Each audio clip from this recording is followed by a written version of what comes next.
안녕하세요. 세뇌 탈출 21탄입니다. 내일 22일 날 문재인과 트럼프의 한미 정상회담이 워싱턴에서 열리죠. 한미 정상회담 가려고 지금 열심히 날아가고 있는 우리 문재인 대통령에게 좀 미안한 말이지만 이 말 하지 않을 수가 없습니다. 문재인 씨, 당신 정부 부도 났습니다. 이번에 트럼프 만나면 부도 선언하시고 법정관리 신청하십시오. 그 길만이 문재인 정권이 비교적 편안하게 임기 말까지 이어질 수 있는 길이라고 생각됩니다. 자, 문재인 정권이 왜 부도 났는지 잠시 말씀 여쭈겠습니다. 한국 기레기들, 우리 사회 기레기들 정말 문제 많아요. 아니, 그러니까 사실을 왜곡하면 어떻게 되냐고요. 그러니까 뭐냐면 사실을 아주 기본적인 영어 하나 제대로 번역을 못하면 어떻게 되냐고요. 영어라도 좀 제대로 번역을 해놓고 그 다음에 거짓말을 하면 좋은데 영어부터 그냥 막 소설을 써요. 소설을. 한번 보시죠. 오늘 국민일보가 대단한 소설을 썼습니다. 국민일보에 의하면 워싱턴 포스트지가 워싱턴 포스트가 보도하기를 트럼프가 문재인 대통령에게 조언을 구했다라고 보도했다. 이게 이제 국민일보의 오늘 보도 내용이에요. 그래서 제가 하도 이상해서 원어를 봤어요. 워싱턴 포스트에 들어가서. 우선 그 정상회담이 굉장히 분위기가 싸했다는 얘기가 첫 마디에 딱 나와요. 뭐냐면 which lasted less than 30 minutes 그 얘기가 나온단 말이에요. 그러니까 보통 이런 전화 콜은 둘이 의기상통하면 막 1시간, 1시간 반 이어지는데 채 30분도 안 갔다 이거예요. 그러면 채 30분도 안 갔으면 통역이 한 번은 들어가야 되잖아요. 그러니까 한영, 영한. 그러면 통역이 한 번 들어갔다. 그러면 이게 실제로 말은 안녕하세요 뭐 어쩌고 저쩌고 해서 실제 말은 10분, 15분도 안 갔다는 소리예요. 이게. 그때 트럼프가 문재인의 조언을 구한 게 아니라 Moon's interpretation of Pyongyang's shift to a hardline position last week. 무슨 얘기냐면 평양이 강경 노선으로 선회한 것에 대한 문재인의 해석을 요구했다라는 거예요. 너 그거 어떻게 봐? 조언을 구했다, 어드바이스를 구했다 이런 얘기 없어요. 해석을 요구했다예요. 아니 해석을 요구한 거하고 조언 구했다는 게 같냐고요. 같은 그 기사에 쭉 내려가면 무슨 얘기가 나오냐면 뭐냐면은 이 워싱턴의 미국 쪽의 핵 안보와 대외 정책에 관한 대부분의 전문가들이 어떻게 보고 있냐면 it remains highly unlikely 가능성 없다. 뭐가 가능성 없냐? North Korea would be willing to abandon its program. 그러니까 북한이 핵 프로그램을 포기할 가능성은 거의 없다. And that Kim's goal is to establish himself. 그리고 김의 목표는 on the world stage. 그러니까 세계 무대에서 자기 자신을 as the powerful leader of a nuclear armed state. 핵으로 무장한 나라의 강력한 지도자로서 자리매김하는 것에 있다. 그렇게들 보고 있다는 얘기예요. 아니 여기에 그렇게 나와요. 같은 기사에. 근데 그 기사는 국민일보에는 아예 그 내용은 인용도 안 돼요. 그리고 나서 그 기사에 아주 기막힌 얘기가 나온다고요. 지금 북한의 태도는 a pretty long distance away from what it appeared to be as Moon's portrayed. 문재인이 이때까지 북한 애들 이래요 저래요 라고 미국에게 전한 것과는 완전히 동떨어진 그러한 태도를 보이고 있다. 즉 다시 말해서 문재인 때까지 거짓말해왔다 이 얘기를 쓰고 있어요. 똑같은 얘기를 NYT는 더 살벌하게 했죠. NYT 그리고 이 기사 워싱턴 포스트 기사 나가고 나서 몇 시간 후에 NYT 기사가 나왔어요. NYT 기사에는 뭐라고 했냐면 프레지던트 트럼프가 called President Moon, 문재인을 전화했다. 뭐하러 전화했냐? To ask why the North public statement seemed to be contradict the private assurances that Mr. Moon had conveyed. 아니 문재인 네가 우리한테 저 북한 애들 이래저래 지금 생각하고 있습니다라고 전해준 것과 왜 동떨어진 얘기들 지금 북한 애들이 하고 있는 거야? 라고 묻기 위해서 쪼기 위해서 전화했다라는 거예요. After he met Kim Jong-un, the 35-year-old dictator of the North, at the demilitarized zone in late April. 즉 문재인이 4월 말에 4월 말에 김정은을 만난 다음에 지금 김정은 쪽 북한 쪽 입장이 이러저러합니다. 이러저러합니다. 이제 정상회담에서 잘 풀 수 있습니다. 이러고 말을 했는데 왜 네 말과 다른 얘기를 북한에서 하냐 지금. 그러고서 문재인 쪼으려고 트럼프가 문재인한테 전화 걸었다. 이게 오늘자 NIT 기사예요. 자, 사정이 이런데 트럼프가 문재인한테 조언을 구하기 위해서 전화했다라고 보도하는 이 국민일보 이 기레기는 영어를 읽을 줄 아는 거예요? 모르는 거예요? 영어 모르면 왜 이런 기사 쓰냐고 아는 척하고. 모르면 그냥 안 쓰면 되잖아. 그잖아요. 그러니까 우리나라 이제 신문기사 하나도 믿을 게 없어요. 진짜로.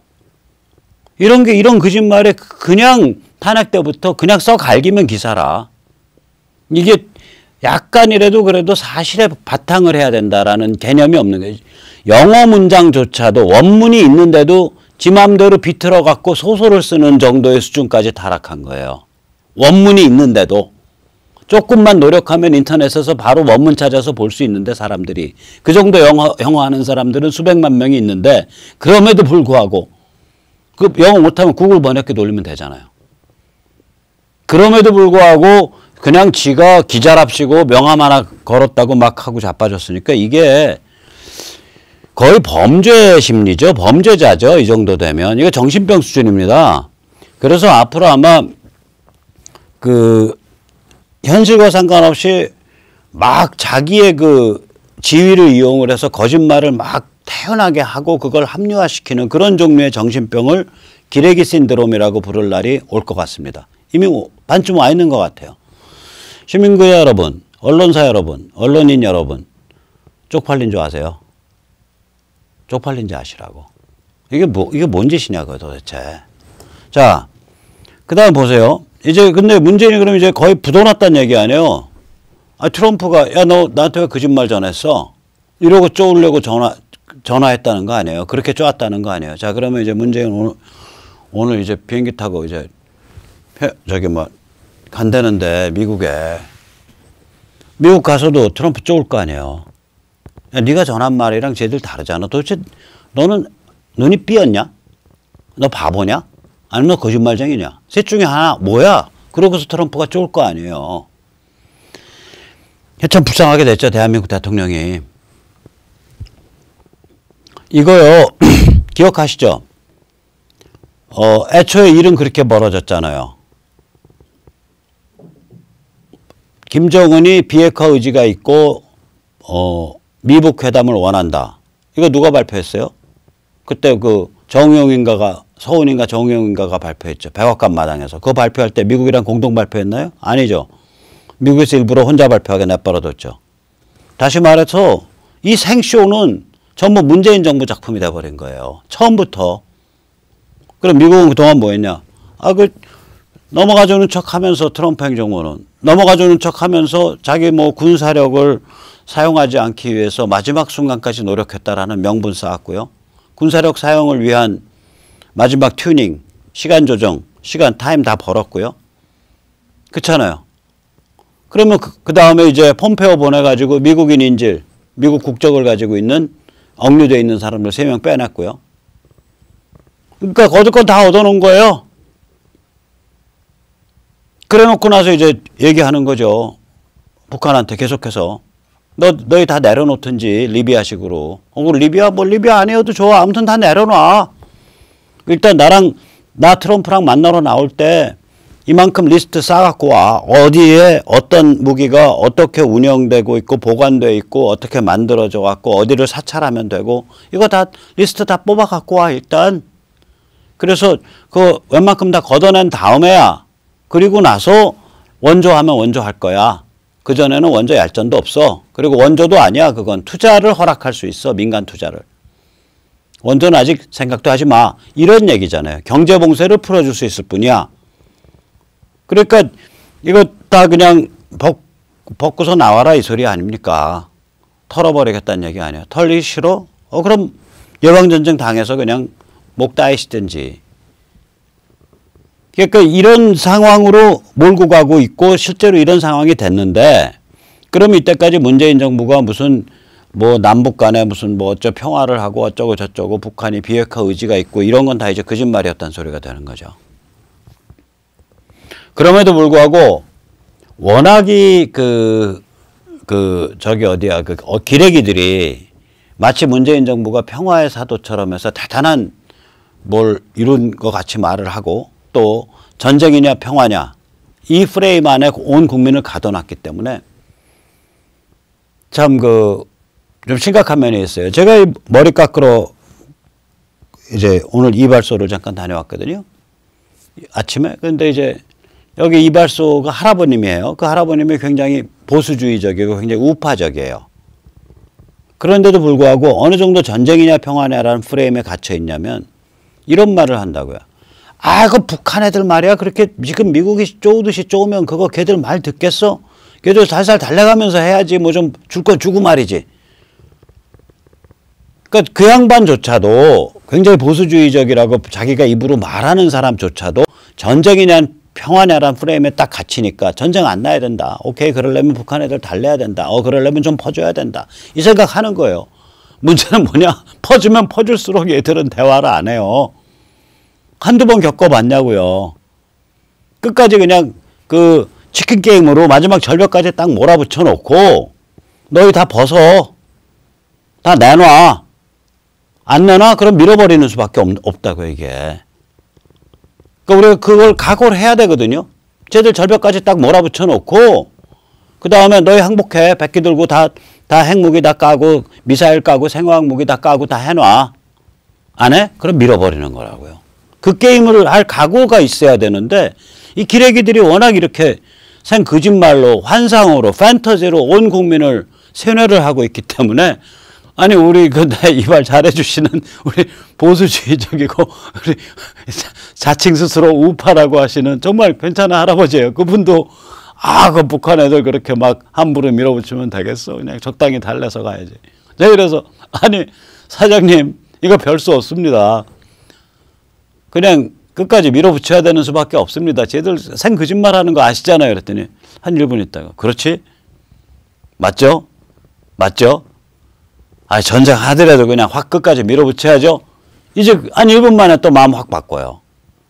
그러니까 이 기레기들이 정말로 못할 짓 하고 있는 거예요. 온 국민을 이 그릇된 사고방식을 가지도록 완전히 세뇌하고 있는 거라고 이게 상태가. 세뇌하든 말든 저희는 운전석에 안 앉아 있거든요. 이 문재인 정부가 왜 부도가 났겠어요 이번에. 문재인 정부는 북핵 문제를 다룰 때 항상 남북 문제라고 전제해요. 이 사람들은.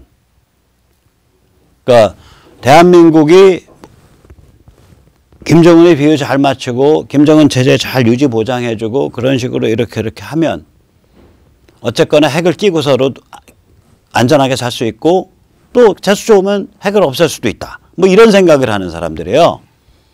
근데 북핵 문제는요. 남북 문제가 아닙니다. 그게 서울에서 한 5, 60km 바깥에 40km 바깥에 휴전선 너머에 바로 존재하기 때문에 우리가 남북이라고 착각하는데 북핵 문제는 기본적으로 세계 차원의 문제예요. 우선 첫째, 미북 사이의 문제예요. 이거는. 왜냐? 미국이 글로벌 시스템을 리드하는 나라고 미국이 테러라든지 중동에 있는 이슬람 극단주의 세력이라든지 이런 데에 대한 이런 데에 대해서 핵물질이나 대량살상 무기, 세균이나 이런 것들이 북한으로부터 공급되는 것에 대해서 극도로 경계를 하고 있기 때문에 또한 북한이라는 애들이 평양 전체주의 체제가 끝까지 개길 거라고 생각하고 있기 때문에 굉장히 심각한 거예요, 이게. 그러니까 미북 문제입니다. 이거는 글로벌 시스템에 대한 도전이거든요. 그 다음에 두 번째는 뭐냐면 이 문제는 미중, 특히 중국은 얼마 전에 시진핑이 전번에 그 다롄에서 김정은이 만났을 때 그랬잖아요. 중국과 북한 간의 관계는 입술과 이빨 사이의 관계랑 같다. 이거 모택동이 한 말이거든요. 입술이 없어지면 이빨이 시리다. 순망치한. 그러니까 그거를 똑같이 반복을 했다고 시진핑도. 그리고 이 중국이 그 굉장히 그 야심찬 어떤 그 전략을 갖고 있어요. 혹은 망상을 갖고 있다고요. 따라서 이 중국을 잘 달래서 혹은 중국을 잘 굴복시켜서 평양 붕괴에 협조토록 혹은 평양 붕괴를 묵인하도록 만드는 과정이 보통 과정이 아니에요. 그 다음에 또 북핵 문제는 미일 관계죠. 일본은 양가적이잖아요. 자유통일 한반도가 막 융성하는 거는 좀 두려워하는 마음이 있지만 북한에 핵이 있는 거는 정말로 못 견딜 일이거든요. 핵과 미사일이 있는 건. 거기다가 북한의 핵과 미사일을 내려놓고 걔를 특수부대 깡패로 사용하면서 중국이 아시아 질서를 흔들어? 그건 더 못 견디거든요. 그러니까 일본 입장에서는 차라리 그럴 바에는 자유통일 한반도 내지는 두 개의 자유민주주의 노스코리아, 사우스코리아가 들어오는 게 낫다. 이 판단을 하기 시작한 거라고요. 그러니까 이건 미일 관계예요, 또. 그 다음에 마지막으로 한미 관계죠, 이거는. 한미 관계라는 건 뭐냐면은 자, 미국이 이러저러한 의도로 이러저러한 전략으로 북핵 문제를 풀고자 하는데 대한민국 정부가 푼 다음에는 그 다음에 뭐예요? 거기 자유민주 노스코리아 들어와야 되잖아요. 자유민주 노스코리아가 건설돼가는 과정에서 대한민국 정부가 어떻게 협조할 거냐, 대한민국 사람들이 어떻게 협조할 거냐, 무슨 역할을 할 거냐, 이거 다 한미 관계 문제가 돼버리죠. 그러니까 이 문제는 직접적으로 남북 문제가 아니라니까요. 근데 문재인 정부는 이걸 남북 문제라고 전제를 하고 판문점에서 군사분 개선을 김정은이 손잡고 무슨 호모들도 아닌데 늙은 남자들끼리 그게 뭡니까 지금. 채통머리 없이. 그 손잡고 폴짝 건너갔다가 폴짝 뛰어왔다가 무슨 아니 지금 뭐 그렇게 뚱뚱한 뭐 30 몇 살짜리 그 남자가 무슨 지금 고무줄 넘게 할 일 있어요? 뭐 그렇게 폴짝폴짝 뛰어다녀. 아니 그 재신머리 없는 일이시죠. 그러니까 아무튼 간에 문재인 정부는 남북 문제라고 이걸 전제로 하고 그림을 연출하고 있다고요. 그 사기죠. 거짓말이죠. 그 거짓말이 다 부도가 난 거예요. 이제 부도 났고 이 거짓말을 요번에 트럼프 만나서 또 튼다? 그 거의 뭐 쫓겨나다시피 할 것 같은데 밥도 못 먹고. 문 대통령께 제가 부탁드릴게요. 절대 그러지 마시고 그냥 자복하세요. 내가 세계관이 좀 그릇됐고 내가 이 미국의 그런 현대 문명과 현대 글로벌 시스템에서 미국의 역할이라든지 의미를 내가 배움이 짧아서 천박해서 알지를 못해갖고 내 마음대로 그냥 몇 명 못 배워 처먹은 것들하고 짜고서 거짓말 막 주워 삼겼다. 나 이제 부도 났다. 해볼 돌이 없으니까 우리 100% 협조할 테니까 미국 마음대로 하세요. 미국 책임 아래 하세요. 하고 딱 법정관리를 선언하시라고요. 법정관리 요청하시라고요. 그래야 대한민국 사람이 편안해집니다. 여기서 또 거짓말해서 거짓말을 낳고 또 그 거짓말이 또 거짓말을 낳고 이게 거짓말이라는 게요. 세대를 바꾸면 점점 더 커져요. 그러지 말라고요. 지금도 늦지 않았으니까 내일 트럼프 만나면 부도선언하고 법정관리 신청하십시오. 자, 여기서 잠깐 이제 그 다음에 북핵 문제는 이게 아까 잠깐 나왔지만 이게 인류 문명 차원의 아주 독특한 의미가 있어요. 북핵 문제는. 그거 이제 그럼 우리가 이제 미북 차원은 워낙 뭐 신문에 많이 보도가 되니까 쉽게 알잖아요. 그러면 미중 차원을 한번 보자고요. 여기서 미중 차원이 중요하거든요. 이게 시진핑의 잠 못 이루는 밤이라고 시애틀의 잠 못 이루는 밤이 아닙니다. 시애틀이 아니라 시진핑의 잠 못 이루는 밤이라고 있어요. 이게 뉴욕타임스가 엊그저께 이것도 보도를 한 건데 이 시진핑이 얼마 전에 책을 하나 냈다고요. 책이 뭐냐면은 이게 이게 저도 이게 중국 간자체 잘 못 읽어요. 아무튼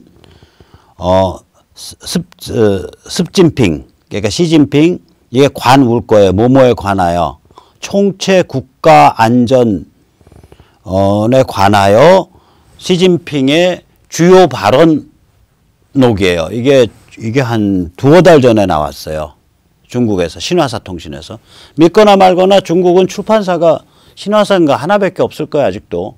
몇 년 전까지만 해도 모든 서점도 다 거기 소유였었어요. 모든 서점이.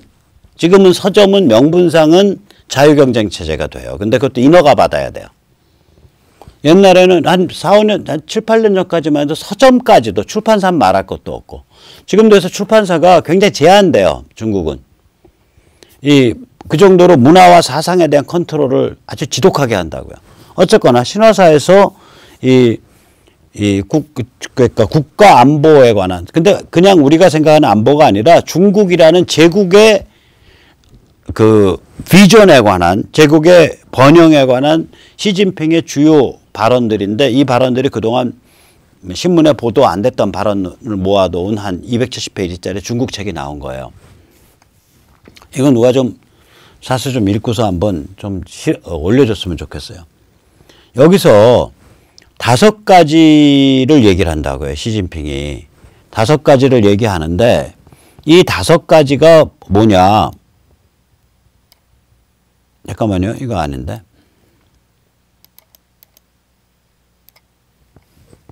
이 5가지가 뭐냐.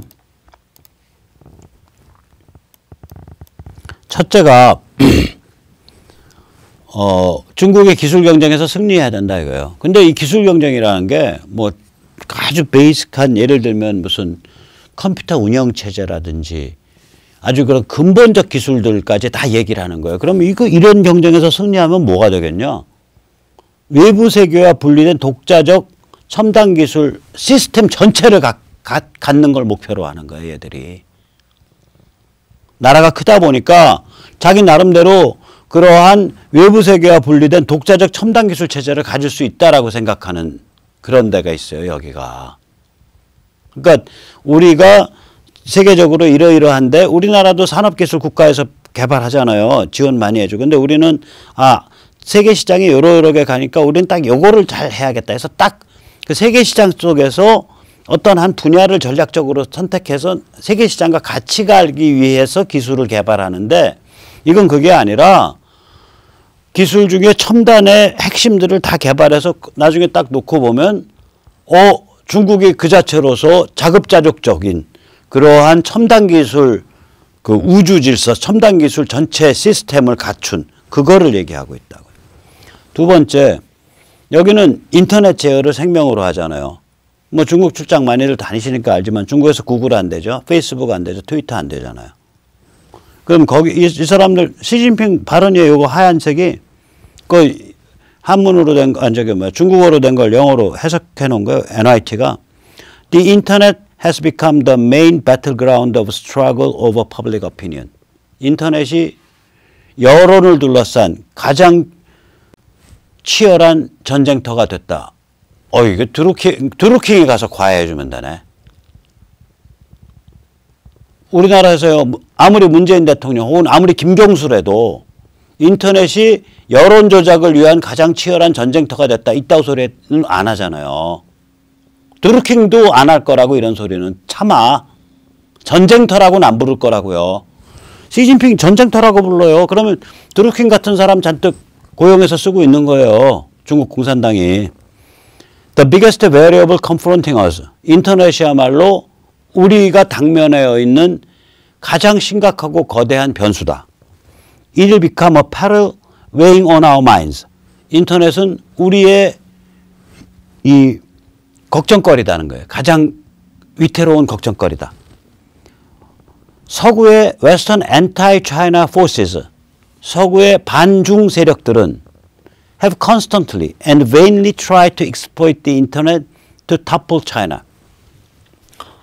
중국을 무너뜨리기 위해 항상 그리고 헛되이 인터넷을 이용하려 시도해 왔다. 이쯤 되면요, 거의 이거는 피해 망상성 정신병적인 거잖아요. 인터넷은 온갖 얘기 다 떠 있죠. 거기에 반중도 있고 친중도 있고 다 떠 있는데 인터넷 전체에 대고 서구의 반중 세력이 중국을 무너뜨리기 위해서 인터넷을 이용해 왔다라고 국가 주석이 얘기한단 말이에요. 그러니까 이거는 이 사람들이 어떤 사고방식인지 단적으로 보이죠. 세 번째는 뭐 미국이랑 다이다이 맞짱 뜰 수 있는 군사 우위를 달성해야 된다. 네 번째는 금융 인프라. 그러니까 중국의 부실 채권이 많잖아요. 모든 게 다 관치 금융이니까 이 장부상에는 대여금이에요. 은행에서 나간. 실제 까보면은 깡통이라고요. 아무 자산도 없고 채권 확보할 길도 없고. 그게 그냥 산더미처럼 쌓여져 있잖아요. 그거 앞으로 어떻게 풀 거냐. 마지막에 공해입니다. 공해. 그러니까 중국은 아시다시피 공산당 일당 독재 체제 아니에요. 여기는 내놓고서 서구식 자유민주주의는 중국의 적이라고. 심천이나 동관 같은 데 가보세요. 계속 길거리에 그런 큰 간판 붙어 있거든. 자유민주주의는 중국의 적. 자유민주주의는 중국의 적. 중국식 사회주의 만세. 그러니까 이 사람들은 옛날 저기 100 몇십 년 전에 청나라 말기에 중체서용과 똑같은 거예요. 중국의 기본 틀, 본질. 이거는 권력체제, 시스템, 사회 시스템은 안 바꾸고 서양의 테크놀로지만 빨겠다 이거예요.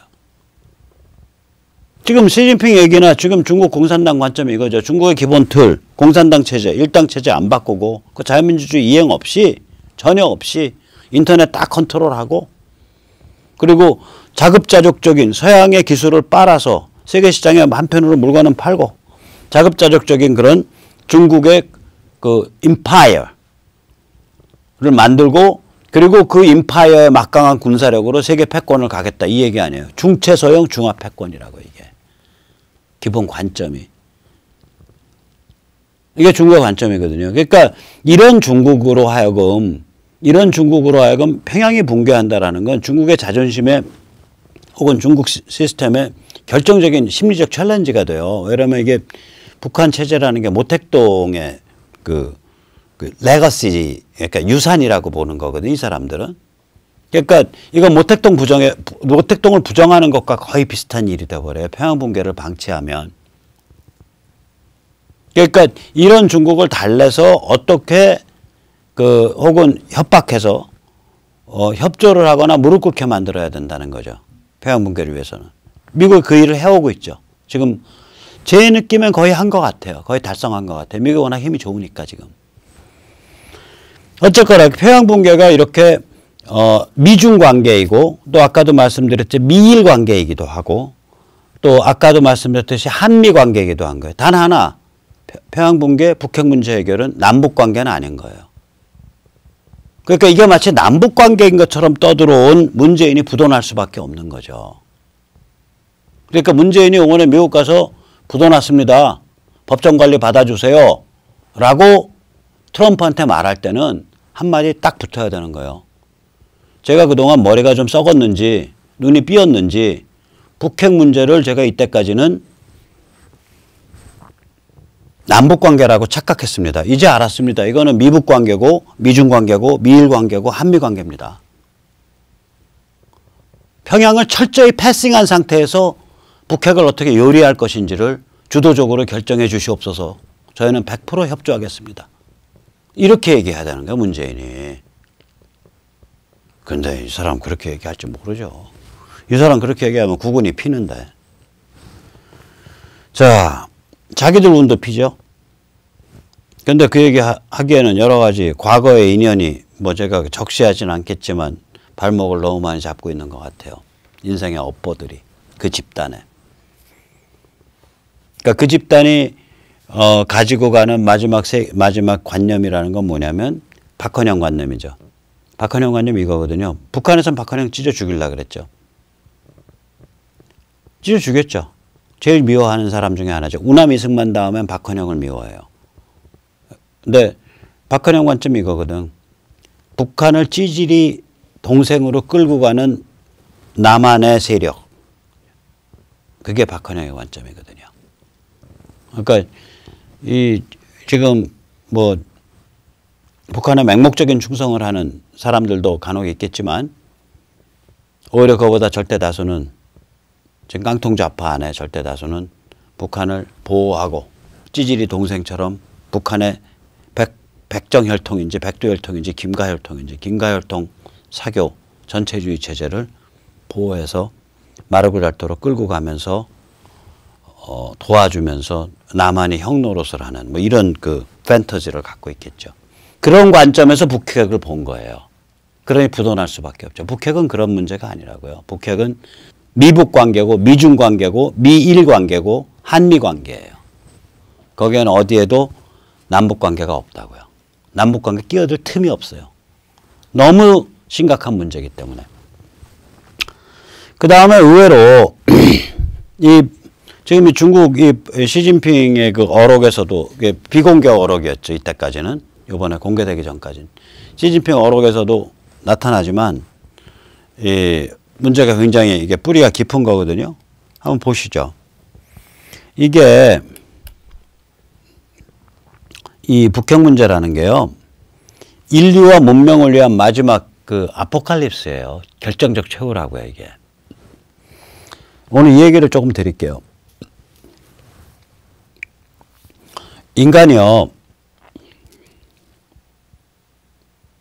나, 개인,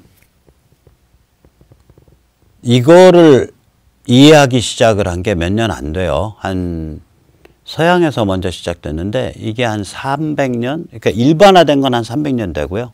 거기에 대한 각성이 시작된 거는 한 5, 600년밖에 안 돼요. 왜 그러냐면 그 전에 인간은 떼였거든요. 개인이야말로 인간의 최신 발명품이에요.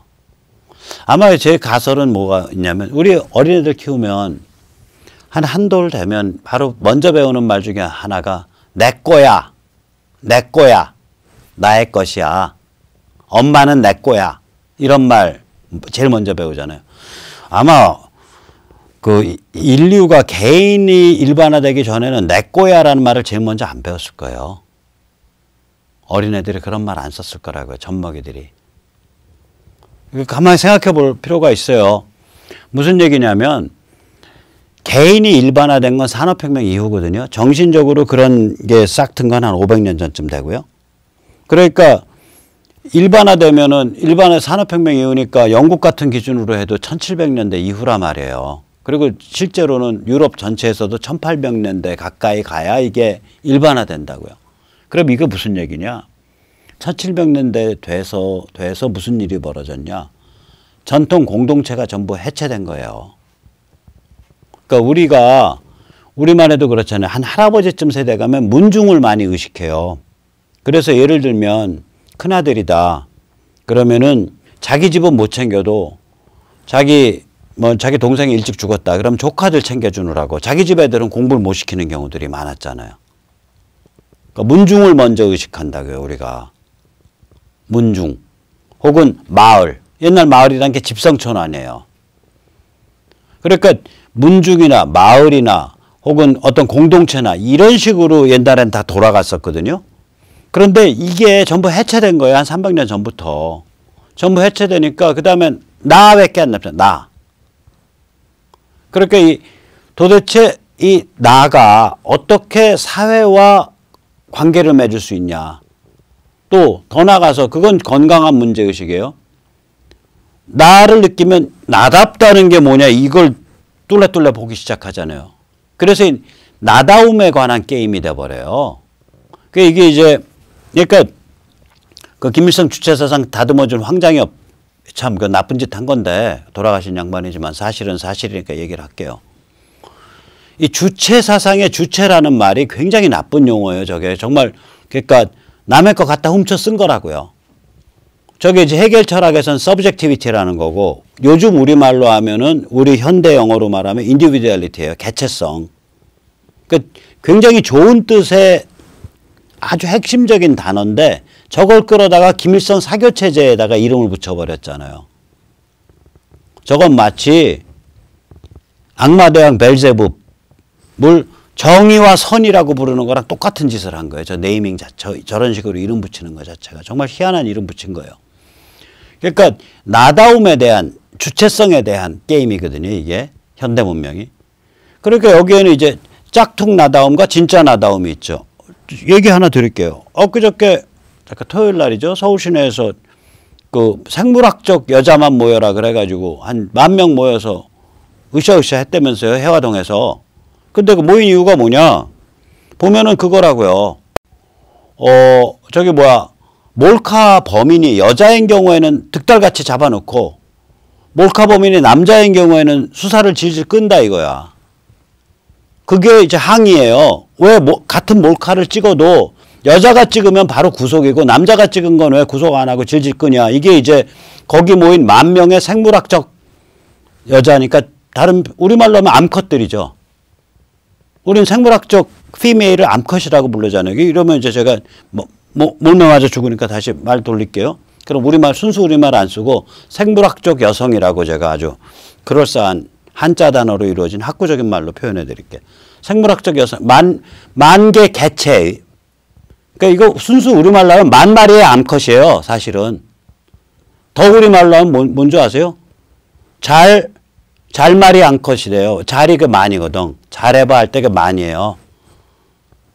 그러니까 지분이 1000이고 그러면 잘말이의 암컷인데 그걸 그렇게 하면 제가 이제 저 마초 쇼비니스트 저놈 백모 저놈 저 아니에요. 저 굉장히 페미니즘도 좋아하고 그래요. 젠더도 잘 이해하고. 아무튼 그러니까 이게 그러니까 생물학적 10,000명의 생물학적 여성 굉장히 힘들다 진짜.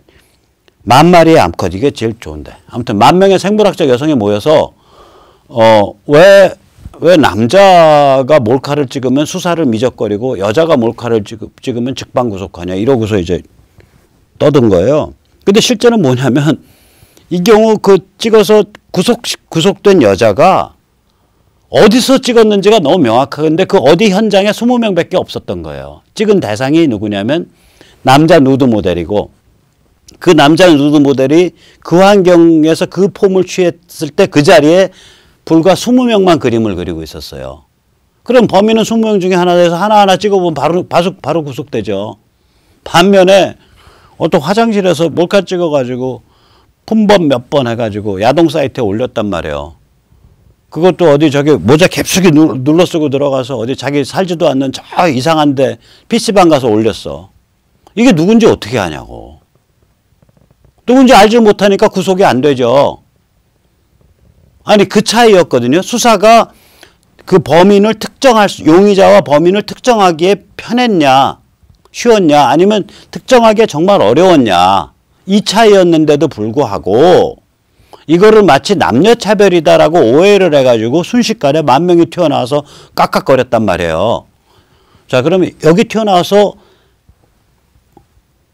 고함을 지르고 함성을 올린 사람들은 그 순간에 뭘 느꼈을 것 같아요. 이제 내가 나다운 존재 아니에요. 사회의 불의에 대항을 해서 이 사회에 터무니없는 심지어 몰카 단속에 있어서마저도 불합리하고 불공정하게 남녀차별을 하는 이 사회에 못돼 처먹은 악에 대해서 투쟁하는 나다운 나, 씩씩한 나, 자긍심을 느낄 수 있는 나 그걸 느끼는 거거든요. 그런데 그 현실이 아니었잖아. 진실이 아니잖아. 그러면 이 나다움에 대한 느낌은 짝퉁이었다는 얘기죠. 그래서 현대에서는요. 나다움을 포기하는 걸 가르치면 돈 벌어요. 권력 잡아요. 나다움이라는 건 다 버려야 돼. 그런 거 없어. 그러면은 그거 잘 떠들고 다녀서 인기 끌면 돈 벌고 권력 잡아요. 혹은 짝퉁 나다움을 팔면은 돈 벌어요. 권력 잡아요. 그러니까 내가 대단히 미안한 말이지만 해화동에서 모인 그 집회를 주도한 사람들은 짝퉁 나다움을 판 거예요. 의도했던 의도하지 않던. 그게 진실에 바탕한 게 아니니까. 그래서 전체주의라는 건 뭐냐면 둘 중에 하나예요. 결국은. 나다움을 전면적으로 포기하는 걸 팔든지 아니면 짝퉁 나다움을 파는 거예요. 예를 들어서 나치즘, 파시즘, 천황 전체주의 일제 이건 뭐냐면 민족이 다른 민족을 지배하는 폭력적 전쟁을 벌이는데 그걸 찬성하고 거기에 합류해서 너의 피를 쏟는 것이 너의 너다움에 이르는 길이다 이거예요. 공산주의도 똑같아요. 계급 사회를 철폐하는 최종 계급인 노동자 계급의 피바다 혁명에 복무하고 헌신하는 것이, 그리고 너를 그 속에서 해체시켜버리는 것이 바로 진정한 너다움에 이르는 길이다 이거예요. 그러니까 이게 이제 그 짝퉁 나다움 장사거든요. 혹은 나다움 전체를 포기하는 것, 가르침에 관한 장사라고요. 그 악마의 가르침이죠. 이게 현대 문명의 가장 아킬레스건이에요. 나다움에 대한 고민과 몸부림을 하고 살거든 사람들이. 왜 그러면 공동체는 하나도 없는데 나 혼자 떠서 내 늙어 죽어서 내가 들어갈 묘자리까지 걱정해 가면서 마지막까지 사는 게 현대인 아니에요. 양로원 갈 걱정하고. 나의 나다움에 대한 걱정이 여기 머리끝까지 차 있는 거라고요. 내가 어떻게 해야 나다운 존재가 될 수 있나. 근데 그거에 진짜 나다움에 이르는 길은 쉬운 길 아니란 말이에요. 그러니까 짝퉁 나다움을 선전하고 팔아 제끼고 이걸로 정치 투쟁화 시키고 이러면 권력 잡고 세상 뒤집어 흔들고 이러기 쉬워요. 이게 그 게임이라니까요. 그러면 자유민주주의는 뭐냐. 자유민주주의 한다고 해서 모든 사람이 그럼 진짜 참된 의미의 나다운 존재가 될 수 있는 건 아니에요. 자유민주주의 뭐 해도 선동 넘어가기 쉽고 때 되고 개돼지 되는 거 너무 쉽죠. 단 자유민주주의가 없으면, 아니라면 그건 나다움에 이룰 수 있는 길이 아예 막혀져 있는 거라고요. 그래서 자유민주주의가 소중한 거거든요. 자유민주주의가 진정한 나다움을 보장하는 건 아니지만 진정한 나다움에 이룰 수 있는 유일한 플랫폼인 건 맞아요. 그 토대인 거는. 그렇게 보면 자 중국은 뭐예요? 자유민주주의를 거기 적이라고 규정하거든요. 공공연하게. 자유민주주의는 중국의 적이라고 규정을 해요. 그럼 중국은 겉으로 보면은 뭐 비교적 자유스러운 사회고 자본주의 사회고 사유재산이 있고 세계시장과 결합해 있지만 실제로는 나다움에 이룰 수 있는, 참된 나다움에 이룰 수 있는 자유민주주의를 거부하는 중이잖아요. 그런데 거기다 대고 평양이 빵 붕괴한다? 그러면 제대로 심리적인 일침을 놓는 게 돼요. 그래서 저는 중국이 무슨 다 해체한다 이런 스토리는 저는 모르겠고, 중국의 지금의 정치, 사회, 문화가 굉장히 큰 챌린지를 당하게 돼요. 평양 붕괴가 일어나고 나면. 북한은요, 지금 전 지구상에서 나다움을 전면 부정하는 사교체제로 유일하게 살아남아 있는 데 아니에요. 즉 북한이 붕괴한다. 평양의 김가혈통 전체주의 체제가 붕괴한다는 건 뭐냐면 현대 문명이 완전히 다른 차원 이동하는 거예요. 다른 차원으로. 그러니까 현대 문명은 평양 붕괴 이전과 이후로 구별될 겁니다. 이 알렉산더 고제프라는 그 소련 스탈린, 그러니까 소련 혁명 직후에 스탈린 등장하기 전에 레닌 때 소련을 탈출한 러시아 출신 유대계 청년이 있어요. 이 사람이 유명한 이제 그 유럽의 지성이었죠. 이 사람이 이런 말을 하거든요. 이 1806년을 기점으로 그 이후에는 그러니까 세상이 바뀌었다. 그 사람이 이제 그걸 극적으로 표현하기 위해서 역사의 시대가 끝났다라고 말을 해요. 1806년이 뭐였냐? 예나 전투에서 국민군을 동원해서 현대적 체제를 갖춘 프랑스군이 왕국과 봉건 왕국들의 그 연합체인 막강한 유럽군을 개패듯이 패갖고 작살낸 전쟁이에요. 그러니까 예나 전투를 딱 통해서 국민 총력전이 뭐다라는 걸 보여준 거예요. 그럼 이제 모든 국가가 국민국가로 바뀌어야죠. 현대 국민국가로. 그러니까 민주주의든 아니든 간에. 그리고 현대적 병력체제를 갖춰야 되죠. 그 유럽의 예나 전투 이후에 확 바뀌어버렸다고요. 1806년 이후에. 그 이전에 말 달리고 폼 잡는 그런 기마병 체제라든지 그 이전에 좀 뭔가 그런 방식이 아니에요. 이제는 그냥 머릿수 채워갖고 전부 소총하고 대포로 무장시켜서 그냥 정말 전쟁기계 만들어서 서로 목숨을 걸고 싸우는 그런 체제로 확 바뀌어버렸다고요. 이 정도를 두고 코제프가 역사가 끝났네 만에 하는데 그 말짱 꽝이 거짓말이 되는 거예요. 평양이 붕괴하면요. 그러니까 현대 문명이라는 게 태동기부터 시작하면 600년 된 거고요. 산업혁명부터 시작하면 300년 됐습니다. 산업혁명 태동부터 시작하면. 그 현대 문명 자체가 완전히 시즌이 바뀌는, 챕터가 바뀌어버리는 거예요. 이거는. 그 정도로 큰 사건입니다. 그래서 우리가 이런 사건의 주체는 아니지만 사실상의 가장 밀접한 이해 당사자잖아요. 지금 한국인들이 애달픈 게 그거라고요. 가장 밀접하게 관련이 되어 있는 이해 당사자인데 이 상황의 주체는 아닌 거예요. 이 상황의 주체는 미국이고 김일성 체제고 김정은 체제고 중국이고 대개 이 정도까지가 주체. 동심원 1번이고요. 동심원 2번에 일본 정도 들어가고요. 동심원 3번에 러시아 정도 들어가고요. 한국은 특히 문재인 정부 되면서 이제 동심원 한 10번이나 저 아래 있는 거예요. 동심원 10번에 있는 것들이 문재인 정부가 북핵 문제는 남북 문제입니다라고 노가리 풀다가 뽀론한 게 이번 사건입니다. 그러니까 문재인은 이번에 문재인 대통령은 이번에 우리 난 대통령이라고 불러주고 싶거든요. 이번에 오늘 이제 미국 도착해서 내일 트럼프 만나면 이거 착각해갖고 좀 비틀린 관점에서 세상 잘못 해석해서 부도났습니다. 잘못했습니다. 법정 관리 받아주세요 하고 납작 엎드리세요. 그래야 세상이 편안합니다. 그리고 아까 다시 말씀드리지만 우리는 북핵 문제에 관한 가장 중요한 이해 당사자임에도 우리가 이 유의미한 주체로서 성립을 못하고 있다고요, 이게.